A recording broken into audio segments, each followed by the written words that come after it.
날씨가 고르지 못하는데 우리 성도님들 다들 평안하신지요?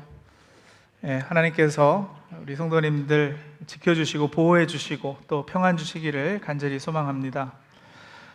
날씨와 상관없이 오늘은 여전히 복된 주님의 날입니다. 주시는 말씀 같이 보시겠습니다. 여호수아 17장 14절에서 18절입니다. 여호수아서 17장 14절에서 18절 우리 한 절씩 교독식으로 읽고 18절은 다 함께 읽겠습니다. 요셉 자손이 여호수아에게 말하였다. 주님께서 지금까지 우리에게 복을 주셔서 우리가 큰 무리가 되었는데 어른께서는 왜 우리에게 한 번만 제비를 뽑아서 한 목만 유산으로 가지게 하십니까? 여호수아가 그들에게 말하였다. 당신들이 큰 무리이어서 에브라임 산간 지방이 당신들에게 작다면 거기서 브리스 사람과 르바인 사람의 땅인 살림 지대에 올라가서 그곳을 개간하시오. 요셉 자손이 말하였다. 그 산간 지방은 우리에게 넉넉하지 못하고 그 골짜기 땅 곧 벳산과 그 변두리 마을과 이스라엘 골짜기에 사는 가나안 사람들에게는 다 철병거가 있습니다. 여호수아가 다시 요셉 족속인 에브라임 지파와 서쪽 므낫세 지파에게 말하였다. 당신들은 큰 무리요 큰 세력도 가졌으니 한 목만 가질 일이 아닙니다. 같이 읽습니다. 산간지방도 당신들의 것이 될 것이요 산간지방이라 하더라도 그것을 개간하여 이 끝에서 저 끝까지 차지하시오. 가나안 사람들이 철병거를 가져다 강하다 하더라도 당신들은 그들을 쫓아낼 수 있어. 아멘. 우리나라도 예부터 한 집안의 그 장남, 큰아들, 맏이가 참 중요했습니다. 한 집안의 그 장손이라 그러면 알아줬잖아요. 한국 사람이면 너무 잘 알고 있는 사실이어서 긴 설명 필요 없을 것 같습니다. 그런데 성경의 히브리권 문화도 크게 다르지 않았습니다. 성경을 종합해서 보면 첫 아들이 갖는 특권과 책임이 있었는데 그것을 우리가 이제 장자권이라 이렇게 부르죠. 오늘은 이 장자권과 관련해서 하나님께서 우리에게 주시는 음성을 듣고자 합니다. 장자권과 관련해서 세 가지 포인트를 정리해서 말씀을 드리겠는데 이 세 개의 포인트는 각각 세 개의 키워드를 중심으로 설명을 드리겠습니다. 세 개의 키워드는 은혜, 특권, 책임입니다. 은혜, 특권, 책임. 자, 먼저 은혜요. 장남은 무엇보다 가정의 대표자이고 가장으로 통치권을 가집니다. 유산을 분배받을 때도 다른 형제들의 2배를 받았어요. 신앙적으로도 그 집안의 제사장 직분을 감당하면서 아버지의 축복권을 이어받습니다. 형제 중에 가장 먼저 태어났기에 누리는 권리가 상당했는데 흥미롭게도 이 성경에서 장자권은 우리가 당연하게 생각하듯이 항상 태어난 순서대로, 다시 말하면 육신의 혈통으로만 얻어지진 않았습니다. 가장 먼저 태어난 맏이가 장자권을 가지는 것이 아니겠느냐 우리가 생각하지만 꼭 그렇지만은 않았다는 거예요. 이스라엘 민족의 족보를 따져서 한번 거슬러 올라가면은요, 오히려 첫 아들이 장자권을 이어받은 경우가 거의 없습니다. 족보를 따지면 아브라함까지는 올라가야 될 텐데 한번 보세요. 아브라함의 큰 아들은 누구였죠? 이스마엘이었어요. 하지만 차남인 이삭이 장자권을 이어받습니다. 그리고 그 이삭의 큰 아들은 누구였어요? 에서예요. 에서가 야곱의 형임에도 불구하고 우리 다 아시다시피 에서가 팥죽 한 그릇으로 장자권을 야곱에게 팔아버리죠. 또 야곱에게 주어진 장자권은 야곱의 아들 중에서 누구에게 넘어가게 되느냐? 여기서부터 이제 조금 복잡해지는데요. 야곱은 12아들을 두었어요. 이 12아들이 야곱의 이름이 이스라엘로 바뀌고 하면서 이스라엘 12지파의 시조가 되잖아요. 12아들 중에 맏아들은 르우벤입니다. 그런데 역대지상 5장 1절을 한번 보시면 제가 읽어드릴게요. 이스라엘의 맏아들 르우벤의 아들은 다음과 같다. 르우벤은 맏아들이지만 그의 아버지의 잠자리를 더럽혔으므로 그의 맏아들의 권리가 이스라엘의 아들인 요셉의 아들들에게 넘어갔고 족보의 맏아들로 오르지 못하였다. 르우벤이 맏이에요. 혈통으로는 루벤이 장자가 맞습니다. 하지만 불미스러운 일 때문에 장자권을 잃어버리고 그 장자권이 요셉에게 갔다는 거예요. 요셉은 그래서 유산을 2배로 받게 되는데, 민수기에 이르면 이스라엘의 12지파를 따질 때 요셉의 2 아들 므낫세하고 에브라임이 있었잖아요. 이 2 아들이 각각 지파로서 이름을 올리게 돼요. 그래서 야곱의 그 12아들 중에서 12지파를 나중에 이제 따질 때는 레위는 하나님의 일을 하도록 구별을 했기 때문에 12지파 목록에서 빠지고요, 요셉의 이름이 빠지는 대신 2 아들이 올라가서 2 사람이 빠지고 므낫세, 에브라임 2 사람이 12지파에 올라가게 되죠. 나중에 요한계시록에 기록된 12지파 목록은 또 약간 달라집니다만 거기엔 또 레위가 다시 들어가고 그래요. 근데 그건 이제 오늘 할 이야기는 아니니까 일단 그렇다는 사실만 좀 알려드리는데, 자, 무슨 얘기냐? 이렇게 혈통적 장자권, 장자의 명분은 역대지상의 기록대로 요셉에게 갔어요. 게다가 요셉의 2 아들 므낫세하고 에브라임, 이 2 중에서는 누가 또 큰아들이었죠? 므낫세요. 그런데 야곱이 2 손자를 축복할 때 장유의 질서가 또 깨집니다. 차자인 에브라임에게 오른손을 얹고 장남인 므낫세에게 왼손을 얹어요. 요셉이 깜짝 놀랐어요. 아버지 왜 이러십니까? 눈이 어두워서 잘 안 보이시는 겁니까? 므낫세가 장자이니까 오른손을 그에게 얹으소서. 하지만 야곱이 아들아, 내가 안다 이렇게만 답하죠.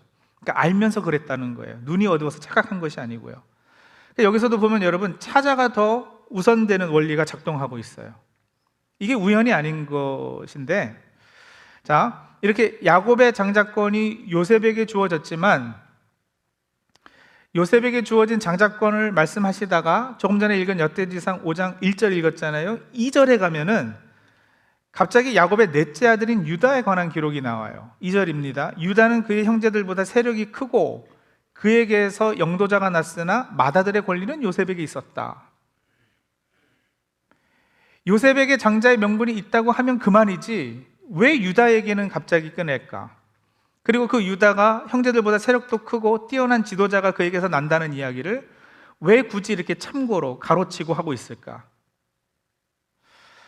이런 경우에요, 여러분, 옛날 조선시대 때 나이가 어린 왕자가 왕이 되면은 어머니나 뭐 삼촌이나 다른 사람이 섭정했던 경우가 있었잖아요. 어린 왕이 앞에 앉아있긴 하지만 그 뒤에 발을 들이고 뒤에서 다 결정하고 조정하고 그랬단 말이에요. 이럴 때 실제 권력자는 그 발 뒤에 있는 사람이었어요. 왕의 명분은 그 어린 왕에게 있었다 하더라도 왕 노릇은 뒤에 앉은 사람이 했다. 이 기록이 딱 그런 겁니다. 장자의 권리와 명분은 요셉에게 있었어요. 그러나 유다가 형제들보다 세력이 더 크고 영도자가 그에게서 났다. 유다는 여러분, 신명기 33장에 보면은 모세가 이스라엘 지파들을 축복할 때도 그 순서가 루벤 다음에 나와요. 근데 루벤에 대해서 모세가 축복할 때는 뭐라 그러냐면, 아이고 이 루벤 지파가 없어지지는 않으면 좋겠다, 뭐 이런 식의 기도를 해요. 이게 뭐 축복인지 아닌지 아리송한 그런 기도를 해주고서는 바로 이어서 둘째도 아니고 셋째도 아니고 넷째인 유다를 축복을 하는데 뭐라 그러느냐? 분위기가 완전히 다르죠. 루벤 축복할 때하고는. 하나님께서 유다의 기도를 들어주시고 백성이 그의 지도력에 순종하게 하시고 유다가 백성을 잘 인도하게 해달라고 아주 긍정적인 승리와 막 찬양과 이런 축복을 한단 말이에요. 모세가 축복한 순서와 유다에 관한 예언과 축복의 내용을 살펴보면 유다는 여러분 실질적인 12지파의 리더요 장자의 역할을 하고 있었음을 우리가 알 수 있어요. 여호수아서에 들어와서 가나안을 정복하고 땅을 분배하게 되는데 그때도 유다는요 제일 먼저 땅을 분배받아요. 혈통적 장자권은 요셉에게 있었지만 장자의 통치권과 영적인 장자권은 유다에게 있었다는 거예요.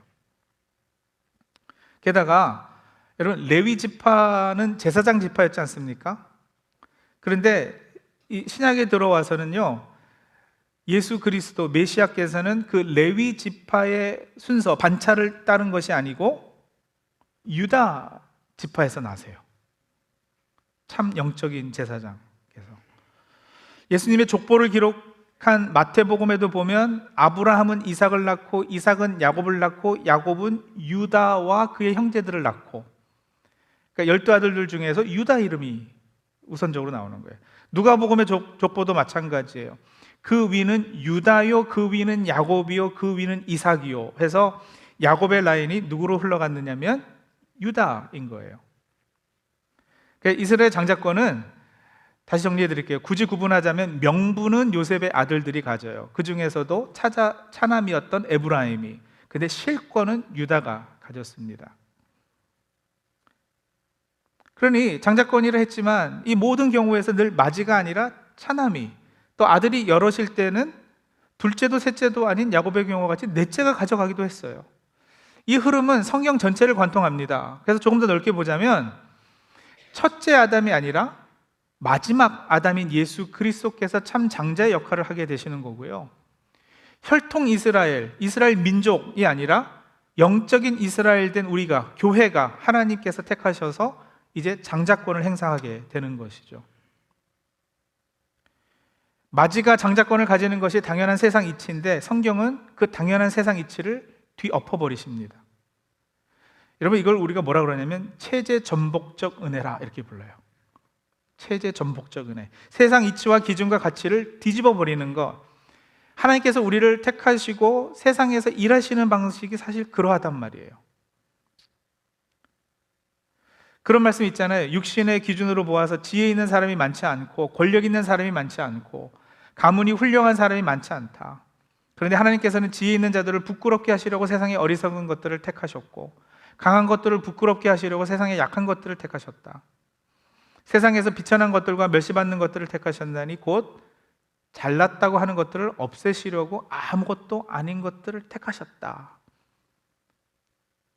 이게 어디 있는 말씀이에요?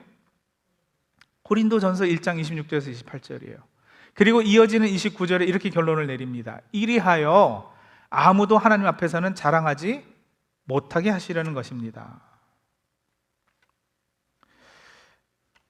네, 성도들, 바로 그거예요.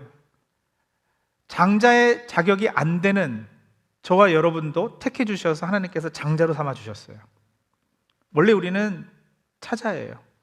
원래 우리는 하나님의 자녀로 택함을 받을 만한 어떤 근거나 실력을 갖춘 존재들이 아니었어요. 하지만 아무 조건 없이 우리를 택하고 불러주셨습니다. 은혜죠. 우리는 다 나중된 존재들입니다. 하지만 먼저 되게 하셨습니다. 그러니 여러분, 우리가 자랑할 것이 없어요. 뽐낼 것이 없고 우쭐댈 것이 없습니다. 나의 나됨은 하나님의 은혜로 된 것이고 오늘날 우리가 장자 신분을 얻게 된 것은 하나님의 은혜로 된 것입니다. 두 번째, 특권이요.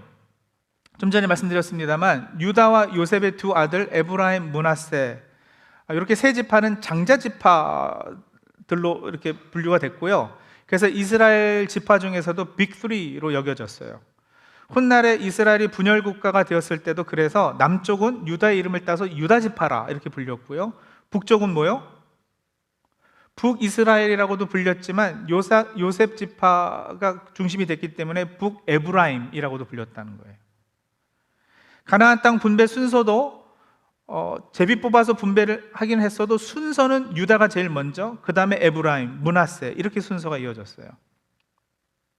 이 땅 분배 순서에서도 하나님께서 일하고 계시는 것이 사람의 전통을 따르지 않는 것, 사람의 뜻과 사람의 계획, 이게 아니라 하나님의 섭리가 우선되고 있음을 알 수 있죠.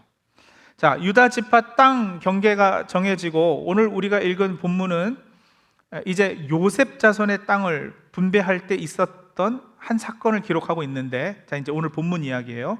본문 내용을 한번 조금 더 볼까요? 자, 안타깝게도 요셉 자손은 여호수아를 찾아가서 불평을 늘어놓게 됩니다. 불평의 내용이 뭐였느냐? 아니, 여호수아님, 우리는 큰 민족이지 않습니까? 우리 지파 인구수가 많은데, 그리고 따지고 보면은 우리는 에브라임, 므낫세 두 지파인데 왜 제비는 한 번만 뽑아서 한 목만 유산으로 가지게 하십니까? 거예요. 나름의 일리가 없지 않죠, 그죠? 두 지파니까 당연히 두 번 뽑을 수 있게 해달라. 뭐 그럴 수 있어요. 그런데 깊이 들어가 보면 이들의 교만과 욕심이 표출되고 있음을 알 수 있습니다. 그 요셉 지파 사람들의 교만의 배경은 아마 이런 게 있었을 것 같아요. 아니, 우리가 요셉 자손 아닙니까? 우리 할아버지 요셉 때문에 당신들 다 살게 됐잖아요. 우리 할아버지 안 했으면 당신들 다 죽었어. 이 생각이 늘 있었고, 게다가 여러분, 여호수아가 어디 출신이었을까요? 그러니까 쥐락길 좋은 데를 나오셔야지 돼요. 에브라임 출신이에요. 그러니까 자기 지파 사람이 최고 지도자, 실권을 장악하고 있잖아요. 그러니까 우리가 남이가 우리 동네에 다리라도 하나 더 놔주고 그래야 되는 거 아닙니까? 라는 요구예요. 기득권 챙겨달라는 거죠. 근데 실제는 억지였던 것이, 지도를 펴놓고 요셉 지파가 분배받은 땅을 살펴보면 가장 중앙에 넓은 지역을 배분받았어요. 기름진 곳이었어요. 게다가 므낫세 지파의 반은 요단강 건너기 전에 요단강 동쪽 지역의 땅의 일부분을 이미 분배받아 놓은 상태예요. 그러니까 충분히 넘치게 받았단 말이에요. 무엇보다 제비 뽑아서 이렇게 되는 건데, 그걸 가지고 도전하는 것은 하나님께 대들고 불평하는 거죠. 여호수아가 그 불평을 다 듣고서는 자기 지파라고 봐주는 것 없이 아주 지혜로운 결정을 내립니다. 뭐라 그러냐면요, 너희가 큰 무리가 되어서 땅이 더 필요하다 그러니까 15절 후반부에요, 당신들이 브리스 사람과 르바인 사람의 땅인 살림지대에 올라가서 그곳을 개간하시오. 그러니까 알아서 스스로 더 개척하라 그랬어요. 근데 요셉 자손은 그것도 못마땅하죠. 또 불평해요. 그 상한 지방은 넉넉하지 못하고 거기 있는 사람들은 다 철병거를 가지고 있습니다. 그러니까는 여호수아가 17절 18절에 자기의 주장을 굽히지 않고 같은 이야기를 되풀이하는데, 이번에는요 이렇게 돌려서 한 방 먹여줘요. 아니, 당신들 큰 무리라면서, 큰 세력을 가지고 있다면서 한 목만 가져서는 안 되지. 안 돼요. 그러니까 당신들이 저 산간 지방을 개간해서 이 끝에서 저 끝까지 차지하시오. 세다 그랬으니까 충분히 할 수 있습니다. 철병거 가졌다고 해도 얼마든지 쫓아낼 수 있으니까 그렇게 하세요. 이런 거예요. 그래서 혹 때려다가 하나 더 붙인 셈이 되고 말았어요. 자, 여러분, 이 대화에서 우리가 알 수 있는 교훈이 있는데 뭐냐? 장자가 누리는 특권, 권리는요 사명을 위해서 주어졌다라는 것이. 장자에게 허락된 복은 보상이 아니라 사실은 책임인 거예요. 장자로서 기득권을 주장하고 욕심내서 더 편해지고 다른 형제들보다 더 높은 자리에서 떵떵거리라는 것이 아니에요. 세상의 이치는 그렇죠. 큰 사람, 장자는 그렇죠. 당연하죠. 그러나 하나님 나라 방식은 다릅니다. 우리는 그 하나님 나라 방식에 익숙하지 않기 때문에 요셉 지파처럼 이렇게 거부감도 생기고 불평도 해요. 하지만 성도님들, 오늘 우리가 뭐 세상살이 노하우나 처세술 이런 거 배우려고 교회에 온 것이 아니잖아요. 우리는 하나님 말씀을 통해서 하나님 나라 방식에 대해서 배우고 익히고 훈련 받아야 되는 사람들이에요. 우리를 장자로 세워주셨다? 귀한 특권이죠. 그 특권으로 누리게 된 것도 많아요. 가장 중앙에 있는 기름진 땅 넓은 지역을 배분받았어요. 복이에요.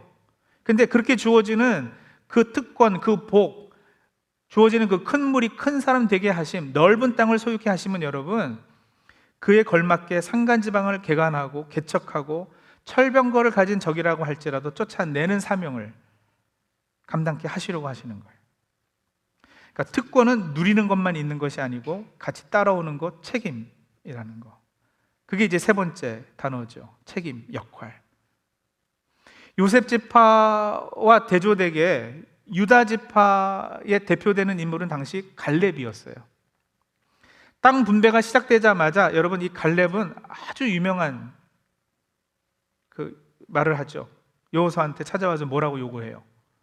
이 산지를 내게 주옵소서. 갈렙 장군이야말로 가나안 땅 정복 전쟁의 1등 공신입니다. 당시 나이도 많았어요. 그런데 제일 험악한 곳, 거친 아낙 사람이 있고 성읍이 크고 견고한 그 지역을 나에게 주십시오. 희생을 자처하고 나서요. 유다가 다른 모든 형제의 존경과 친송을 받게 된 계기도 바로 그 희생 정신 때문이었습니다. 오래전에 이집트에 잡혀 있었던 막내 베냐민을 데리고 오겠다고 할 때도 유다가 아버지 야곱에게 자신의 목숨을 걸고 데려오겠다고 약속을 했고요. 실제로 이집트의 총리였던 요셉이 형들에게 자신이 누군지 밝히지 않고 베냐민을 인질로 놓고 가라 했을 때 유다는 베냐민을 대신해서 내가 잡혀 있겠다고 그렇게 나서기도 했었어요. 유다가 형제들의 주가 되는 것은 이렇게 희생을 자처했기 때문이에요. 이런 유다 지파에서 십자가에서 우리를 위해 희생하는 메시아가 나는 거예요. 성도님들, 영적으로 모든 형제의 으뜸, 맞이가 되는 것은 타고난 혈통으로 되는 게 아니고요. 어떤 큰 일을 하고 나서 공로를 세웠다고 보상으로 얻어지는 것이 아니고요. 어떻게 될까요? 섬기고 희생함으로 되는 겁니다. 장자에게 요구되는 책임과 역할이 바로 그거예요. 기득권 내려놓고 굳은 일에 오히려 앞장서는 본을 보이고 희생하며 겸손히 큰 사람으로서의 마땅한 일을 하는 것. 조상으로 인해서 복을 받아서 큰 기업을 받았지만 계속 자기의 우월한 지위만을 주장하고 기득권을 지키려 하고 그래서 더 나은 이익을 챙기려는 모습, 이거는 장자가 할 일이 아니에요. 그건 여러분, 큰 사람, 어른의 마땅한 모습이 아니에요. 하나님의 언약을 믿고 희생을 자처하여 나간 갈렙과 같은 사람이 큰 사람이에요. 성도님들, 여기서 얻어지는 교훈, 우리가 또 적용해야 될 부분이 있지 않겠습니까? 우리가 편하게 살고 쉽게 살고 내 컴포트존 안에서 안전하게 살려면 장자가 되지 마십시오. 세상에서는 다른 사람들보다 앞서고 우선되고 장자가 되어야 그런 것들이 보장받겠지만 우리의 부르심은 다릅니다. 편해지고 누리는 것이 많아지고 컴포트존의 경계가 뚜렷해져서 그 안에 갇히면 갇힐수록 망조입니다. 끊임없이 내려놓고 낮아지고 줄이고 개혁해야 합니다. 장자의 한자 의미를 찾아보니까 길장자와 아들장자를 사용할 때는 우리가 이해하는 그게 맞아요. 맞이, 큰아들이라는 뜻이에요. 그런데 길장자의 놈자를 사용할 때는요, 어른, 윗사람, 큰 부자, 다 자라서 자기 일에 책임을 질 수 있는 사람을 뜻한다 그래요. 그러니까 성경에서 장자는 물론 문자적으로는 전자 의미로 사용되지만 사실은 후자의 개념이 더 맞아요. 큰 사람이지만 어른이지만 자신의 권리와 유익을 스스로 포기할 수 있는, 복음이 우리를 그렇게 동기부여해줘요. 어른 노릇 제대로 할 수 있도록. 자기 권리가 있지만 복음과 영혼 구원을 위해서라면 그것을 기꺼이 포기할 줄 아는 신앙인들. 여러분, 우리가 살고 있는 이 시대는 권리라는 단어가 너무나도 익숙한 시대예요. 그렇죠? 자기 권리가 조금이라도 침해받으면 수하고 따지고 들고. 근데 오늘날 제자로 부름을 받은 사람들은요, 많은 것을 사실은 포기하라고 요구받고 있어요. 그게 제자도의 본질에 속한 문제이거든요. 본토 친척 아비집을 떠나라. 뭐예요? 사회적 안정감을 포기하라는 부르심이잖아요. 스스로 복수할 수 있는 권, 스스로 가품하는 거 포기해라. 사랑받고 인정받고 감사받는 권리도 포기해라. 자기 영광을 취할 권리를 포기해라. 다른 사람들 위에 앉아서 군림할 수 있는 권리를 포기해라. 권리니까 누릴 수 있지만 자원해서 그러라는 거예요. 권리 포기는 이렇게 예수님을 따르는 삶의 기본이고 제자가 갖추어야 될 가장 중요한 덕목 중에 하나입니다. 포기한다는 것은 사실 주님께 권리를 양도한다라는 뜻인데, 여러분, 그렇게 주님께 양도해 드리면 내가 움켜쥐고 있을 때보다 더 적절하게 옳은 방법으로 그 권리를 누릴 수 있도록 만들어 주실 겁니다. 그래서 그 포기와 함께 주어지는 축복이 있어요. 이 세상의 권리, 당연한 내 것을 포기함으로써 우리는 예수 그리스도를 얻게 되고 예수 그리스도의 생명을 참되게 소유하는 더 복된 권리를 가지게 되죠.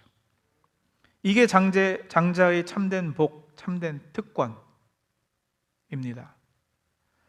성도님들은 다 장자로 부르심 받으셨다니까요. 게다가 우리가 모여있는 이 찬양교회는 여러분 장자교회예요. 누가 인정하든 하지 않든 하나님 앞에서 찬양교회는 이 중부 뉴저지 미국 동부에서 장자교회이고 우리 노회와 교단에서 장자교회입니다. 어떻게 해요? 성도수가 많아서? 헌금 액수가 많아서? 아니요. 뉴저지의 미국 동부의 우리 교단에 우리 교회보다 더 큰 교회는 얼마든지 있죠. 아니요. 그것 때문이 아니라 부르심 때문에요. 자격 없이 은혜로 우리가 장자가 되었어요. 그렇게 장자된 특권이 허락받은 특권이 많아요. 받은 복이 큽니다. 그리고 은혜와 특권 주심은 하나님께서 하시는 것인데, 이제 그 은혜에 감사하고 주신 특권과 받은 큰 복으로 책임의식을 느끼고 장자 역할을 감당하는 것은 저와 성도님들의 몫인 겁니다. 허락하신 것들 가지고 그냥 누리고 편할 수 있어요. 여러분, 찬양교회 얼마나 좋습니까? 평안한 교회예요. 다툼이 없는 교회예요. 교회의 리더들과 일꾼들이 성숙해요. 함께 일하면서 큰 소리가 나지 않아요. 어지간해서는 조용하고 점잖지만 역동적이고 생기가 넘쳐요. 겉으로는 차분하고 온화한데 그 안에는 기도의 향기가 끊어지지 않고 성령의 역사가 살아 움직입니다. 사랑과 기쁨이 넘쳐 흐르는 공동체예요. 그뿐인가요? 교회 건물도 좋죠. 주차장 널찍하죠. 이런 뉴욕에 있는 교회들 가보세요. 주차하는 건 날마다 전쟁이에요. 교육부 좋다는 소문이 자자합니다. 우리 전도사님들 정말 귀하거든요. 진실되게 사역하면서 아이들 돌보세요. 그러니 여기가 좋사오니 하면 만족할 만해요. 계속 우리 안의 일들만 살피고 우리끼리 좋을 수 있습니다. 그러나 여러분, 그러면 망합니다. 그러면 하나님께서 장자권을 들어서 다른 곳으로 옮기실 겁니다. 주어진 책임과 역할을 감당해야 돼요. 담장을 넘자고 매주 얘기하는 게 바로 그것 때문이에요. 가만히 있고 현상 유지만 해도 뭐 딱히 뭐라 그럴 사람도 사실 없지만, 그래서 목사님 왜 굳이 왜 그런 것도 왜 굳은 일도 사서 하려고 그러고 그럽니까? 안 해도 그만 아닙니까? 예, 그렇기는 해요. 예, 뭐 힘들게 여름에 선교 가고 또 뭐 장학금 내라 그러고 타운의 어려운 일들 돌보자 그러고, 왜냐고요? 체제 전복적 은혜를 나누려고요. 이 땅에 이 세상에 그 은혜를 알게 하려고요. 그렇게 일하시는 하나님을 드러내고 보여주고 자랑하려고요. 더 움켜쥐고 내 것을 고집하고 더 달라고 할 것이 아니라 받은 복을 세워보고서는 앞장서 이 산지를 내게 주소서 하자고요. 우리는 두 집 하니까 숫자가 더 많으니까 더 많이 주세요. 우리 아버지 요셉 아니었으면 당신들 지금 여기 없어. 그러니까 그 공로가 크니까 더 많이 보상해 주세요. 아니요. 그 덩치만 컸지 못난 짓 하는 거예요. 하나님의 사람으로 부름받았으면 큰 사람다워야 합니다. 찬양교회는 큰 교회다워야 합니다. 나누고 베풀고 희생하고 숫자만 더 많아지는 교회 되지 않으려고 몸부림쳐야 하고 이웃의 세상에 선한 영향을 행사하기 위해 애써야 할 것입니다. 세상이 다 한쪽으로 치우쳐 갈 때 우리는 그것을 거슬러 갈 수 있어야 할 것이고요. 다 이해할 때 담대하게 노할 수도 있어야 될 것이에요. 그렇게 담장을 넘는 장자들을 모집합니다. 성도님들, 올해 저희 교회 여러 사역이 준비되고 또 계획되고 있어요. 뒤에 빠져 계시지만 마시고요. 내게 이 산지를 주소서 손들고 외치고 앞으로 나서는 저 우리 성도님들이 다 되시기를 바랍니다. 기도하겠습니다.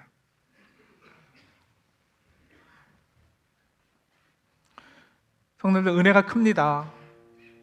우리가 혈통으로 타고나서 선천적 자격을 갖추어서 이 자리에 있게 된 게 아니잖아요. 공로를 세워서 어떤 보상으로 주어진 것도 아니잖아요. 아무 자격 없는 우리를 택하시고 장자로 삼아주셨어요. 장자로 누리는 혜택이 얼마나 많습니까? 받은 복이 엄청납니다. 누릴 만한 특권이죠. 그리고 또 누리는 게 잘못된 것도 아닐 거예요. 하지만 그 특권을 누림과 더불어 책임도 있다라는 거 우리가 기억해야 할 것입니다. 장자는 맞이에요. 큰 사람이에요. 어른입니다. 그 역할을 해야죠. 마지못해서가 아니라 은혜를 생각하니 감사함으로 기쁨으로 하는 거예요. 제가 전에 간증할 때 말씀드렸죠. 저는 제 동생하고 아들 둘이 있는데 제가 장남이라고요. 근데 부모님 흑인 동네에서 가게 하셔야 되니까 장남인 네가 학교 휴학하고 좀 도와라 이러셨단 말이에요. 그 장남의 책임 아니겠어요? 해야죠.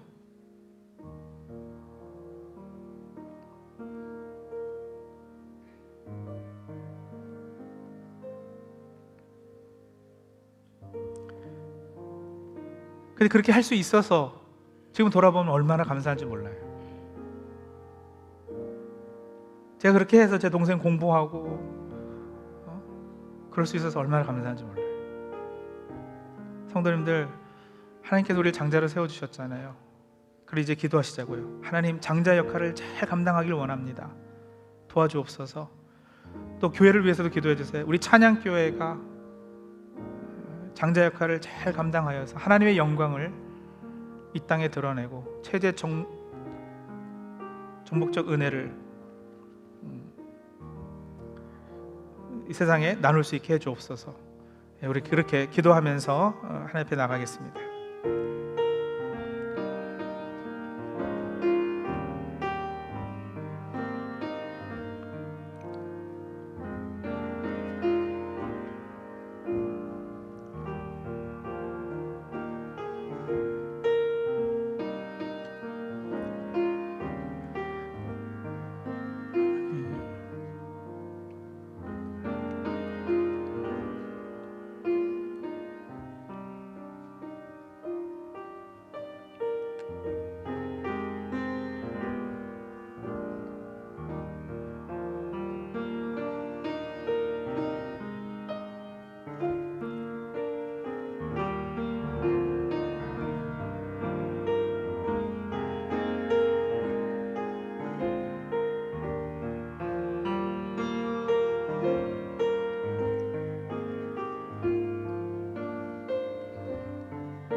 하나님, 나중된 저희를 예수 그리스도 안에서 불러주시고 먼저 되게 하시니 감사합니다. 타고나거나 우리가 실력이 있어서가 아니라 아무런 자격 없는 은혜를 전적인 은혜로 이제 이 세상에 장자 역할 하도록 세워주셨습니다. 세상에 어린 사람들 돌보고 보살펴줄 책임이 우리들에게 생겼고, 그러기 위해서 섬기고 희생해야 할 것인데 복음으로 그리할 수 있도록 도와주시옵소서. 예수님의 성품으로 그리할 수 있도록 도와주시옵소서. 그리할 수 있음이 우리들에게도 기쁨이요 또 하나님 앞에 감사의 제목 될 수 있도록 주님 도와주시옵소서. 우리 개인은 물론이고 우리 찬양교회가 아버지 하나님 그렇게 하나님의 영광을 이 세상에 드러내기를 원하오니 역사하시고 도와주시옵소서. 예수님의 이름으로 기도합니다. 아멘. 다 자리에서 일어나셔서 하나님 앞에 봉헌하시겠습니다.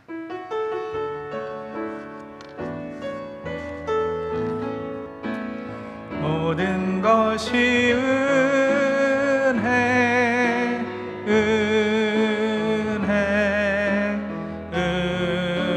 은혜, 한없는 은혜.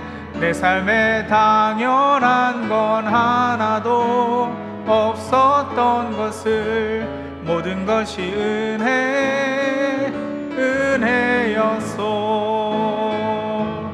모든 것이 은혜, 은혜였소.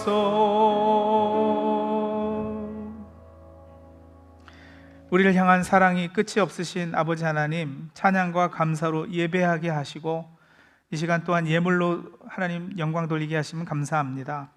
사람들은 받을 때 감사하는 법을 압니다. 그런데 주의 백성 삼아주신 우리는 드리면서도 나누면서도 감사를 올려드립니다. 드림 속에 주님이 어떤 분이신지에 관한 진심의 고백이 담기게 도와주시옵소서. 드리면서 우리가 떡으로만 사는 존재가 아님을 확인하게 도와주시옵소서. 적은 것을 드리지만 우리의 생각보다 더 크고 놀라운 일들을 이루실 것을 확신하며 기대를 품을 수 있도록 도와주시옵소서. 물질만이 아니라 우리가 드릴 수 있는 시간, 달란트와 여러 은사도 깨닫게 하셔서 우리를 부르심에 순종하는 모습도 기뻐 받으시는 예물로 올려드릴 수 있도록 도와주시옵소서. 드리는 마음과 손길들 기억하시고 복 주셔서 늘 주님의 풍성함을 누리게 하시옵고 예수 그리스도의 이름으로 기도합니다. 아멘. 지금은 우리 주 예수 그리스도의 은혜와 아버지 하나님의 크신 사랑과 자격 없는 우리를 장자로 세워주심에 감사하여 그 책임과 역할을 충성되게 감당하게 하시는 성령님의 능력 주심과 또 교통 역사하심이 사랑하는 주의 자녀들 위해 지금부터 영원까지 함께 하시길 간절히 축원하옵나이다. 아멘.